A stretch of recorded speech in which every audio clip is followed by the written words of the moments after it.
जय हिंद दोस्तों।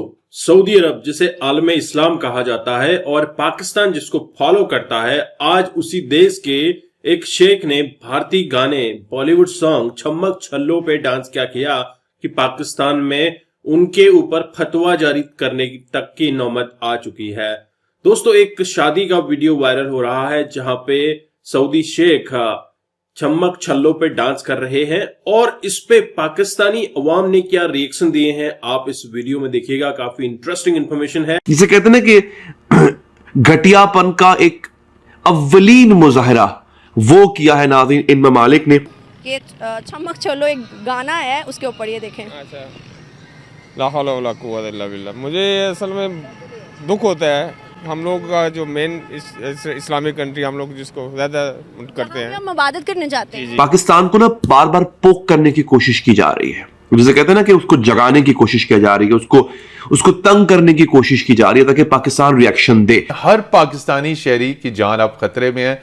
जो कश्मीर के लिए आवाज उठाएगा, जो इंडिया को एक्सपोज करेगा। इंडिया एक ऐसा कंट्री बन चुका है जो दुनिया के लिए एक मॉडल है, ये कहना है बिल गेट्स फाउंडेशन के सीईओ मार्क सुजमैन का। मोदी जिंदाबाद, अभी आवाज लगा दो, यकीन करो, आज अगर आप मोदी के नारे पाकिस्तान में लगा रहे हो, आज अगर मोदी अपना नाम रख लेना मोदी खान, मैं कसम खा के कहता हूँ ये सब मोदी को सपोर्ट करेंगे। दो मुल्कों के बीच मोहब्बत बढ़ेगी, ये तो अच्छी बात है ना। उन्होंने इंतकाम ले लिया आपसे, बाबरी मस्जिद को शहीद करके वहां पे अपने मुल्क का सबसे बड़ा मंदिर तामीर करके, जिसमें 155 ममालिक के दरियाओं का पानी डाला गया, जिसमें पूरी दुनिया के जो हिंदू डायस्पोरा है उससे अरबों डॉलर का चंदा वसूल किया गया।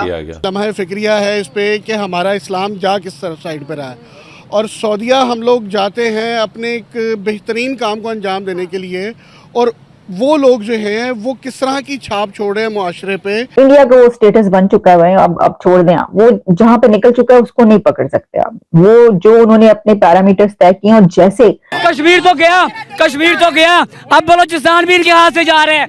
जी आपको दिखाती हूँ कि छम्मक छल्लो एक गाना है, उसके ऊपर ये देखें। अच्छा, ला हौला वला कुव्वता इल्ला बिल्लाह। मुझे असल में दुख होता है, हम लोग का जो मेन इस्लामिक कंट्री हम लोग जिसको ज्यादा करते हैं, हम इबादत करने जाते हैं। जी, जहाँ पे इबादत करने के लिए जाते हैं वो सऊदी अरेबिया है।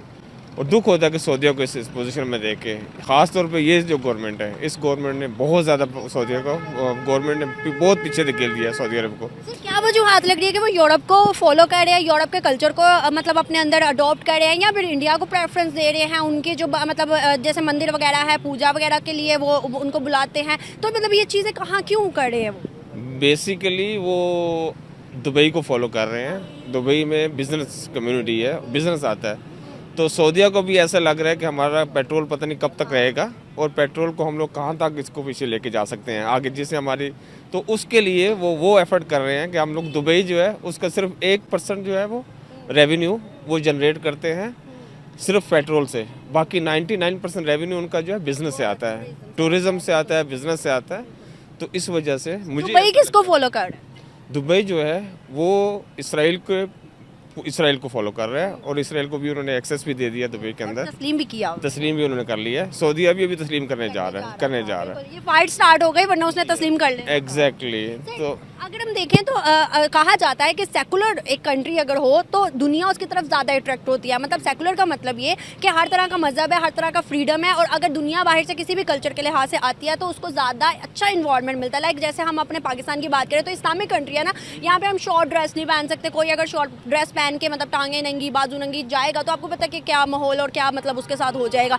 तो इस चीज़ को दुनिया कहती है कि अट्रैक्शन वहीं पर होती है, दुनिया वहीं पर जाती है जहाँ पर सेकुलर और लिबरलिज्म हो। इससे आप क्या कहते हैं? मैं जो लिबरलिज्म के बारे में जानता हूँ ना, वो ये है कि सऊदी अरेबिया के अंदर लिबरलिज्म इस हद तक उन्होंने रिस्ट्रिक्टेड किया है। कुछ एरियाज़ के अंदर उन्होंने शराब के भी खोल दिया है, अलाउ कर दिया है, और कुछ एरियाज़ के अंदर सिर्फ यूरोपियन जो है उनको एक्सेस दिया है। तो वहाँ पे आपको हर चीज़ अवेलेबल होगी, हराम हलाल, उनका कॉन्सेप्ट उन्होंने ख़त्म करते जा रहे हैं आहिस्ता आहिस्ता, जो बेसिकली हम इस्लामिक कंट्री में नहीं सोच सकते थे अभी, लेकिन अभी हम लोग ठीक है जी नहीं ठीक है, ठीक नहीं, एग्जैक्टली हम लोग तो खास पाकिस्तानी और मुस्लिम कंट्रीज इसको अपोज कर रहे हैं। लेकिन सर शराब तो पाकिस्तान में भी चलती है ना। चलती है, लेकिन क्या है, सऊदी अरेबिया उसको हम लोग एक सिंबल समझते हैं अपने मुस्लिम उनका कंट्री, घर है वो। तो वही ना। तो जहाँ पे जैसे अभी मैं कुछ गलत काम कर रहा हूँ ना, तो मुझे लोग उस बुरी नज़र से नहीं देखेंगे जितना एक दाढ़ी वाला बंदा जो काम कर रहा है, वो क्यों, वो तुमने दाढ़ी रखी हो फिर भी ये काम कर रहे हो, ठीक है। तो वो एक सिंबल है सऊदी अरेबिया मुस्लिम कंट्रीज के लिए। अब तो पाकिस्तान के अंदर भी कश्मीर के लिए आवाज़ उठाना, अपने कश्मीर हमारा बिल्कुल हमारा पार्ट है, हमारी फॉरेन पॉलिसी का हिस्सा है, पाकिस्तान की शहरग है वो। तो अब इंडियन नेटवर्क जो है वो पाकिस्तानी और कश्मीरियों के खिलाफ पाकिस्तानी सरजमीन के ऊपर एक्टिव है। सवाल आपसे यह है कि अब पाकिस्तानी सिटीजन्स, आप हैं माशाल्लाह, आप आवाज़ बुलंद करते हैं, हाफिज़ साहब हैं, मसूद खान साहब हैं, ये तमाम तर माहिरीन हैं और हर आए रोज़ आपके एनालिसिस आते हैं। हर पाकिस्तानी शहरी की जान अब ख़तरे में है, जो कश्मीर के लिए आवाज़ उठाएगा, जो इंडिया को एक्सपोज करेगा। तो कैसे यकीनी बनाया जा सकता है पाकिस्तानी शहरियों की सिक्योरिटी को इतने बड़े नेटवर्क के एक्सपोजर के बाद? देखिए, चंद दिन कबल आपको याद होगा कि जो बाबरी मस्जिद को शहीद करके जो वहां पे राम मंदिर का इफ्तिताह किया गया, आप यूं समझें कि उसका ताल्लुक बाज लोग जो हैं वो समझ रहे हैं कि सिर्फ मोदी सरकार अपने इलेक्शन कैंपेन में उसको इस्तेमाल करना चाहती है। हालांकि अगर जो लोग हिंदुओं के स्ट्रेटेजिक कल्चर और स्ट्रेटेजिक हिस्ट्री से वाकिफ हैं, वो समझते हैं कि दरअसल ये एक सिंबॉलिक तरीके से उन्होंने रिवेंज लिया है महमूद गजनवी के सोमनाथ पे हमले का 1000 साल के बाद। पहली तो आप अंदाजा करें कि वो तारीख के हवाले वो आज तक उसे भुला नहीं सके, वो भुला नहीं सके, उसका उन्होंने इंतकाम ले लिया आपसे। बाबरी मस्जिद को शहीद करके वहां पे अपने मुल्क का सबसे बड़ा मंदिर तामीर करके, जिसमें 155 ममालिक के दरियाओं का पानी डाला गया, जिसमें पूरी दुनिया के जो हिंदू डायस्पोरा है उससे अरबों डॉलर का चंदा वसूल किया गया। और उसके नतीजे में $200 मिलियन से ज्यादा की लागत आई इस मंदिर की। और ये मंदिर अब इस बात का इजहार है अलामती तौर पे कि भारत जो है अब हिंदुस्तान बन चुका है और आलमी सतह पे वो एक हिंदू ताकत के तौर पे उभरेगा और उसकी सोच, उसका नजरिया, उसकी फॉरेन पॉलिसी, उसकी सिक्योरिटी पॉलिसी, उसकी डिफेंस पॉलिसी इस नजरिए की प्रमोशन और प्रोटेक्शन के लिए इस्तेमाल होगी। सिर्फ 2 बातें मैं क्विकली इसमें ऐड करूं कि देखें, 2400 साल पहले एक टेक्सला यूनिवर्सिटी में एक फैकल्टी मेंबर थे जिनका नाम है कौटिल्या, जिनको चांकिया भी कहा जाता है। चांकिया एक बड़ी मार्कतुल आरा किताब है अर्थशास्त्रा, उसमें वो 2 चीजें कहते हैं जो कि रॉ आज भी कर रही है। और वो कहते हैं कि जनाब आप अपने दुश्मन से जब वो ताकतवर हो तो मत लड़ें, उससे दोस्ती कर लें, और जब वो कमजोर हो तो उसको बिल्कुल माफ ना करें। लेकिन उस पर हमला आवर होने के लिए 2 तरीके वो तजवीज देते हैं अर्थशास्त्र में, जो कि 2400 साल पुरानी किताब है।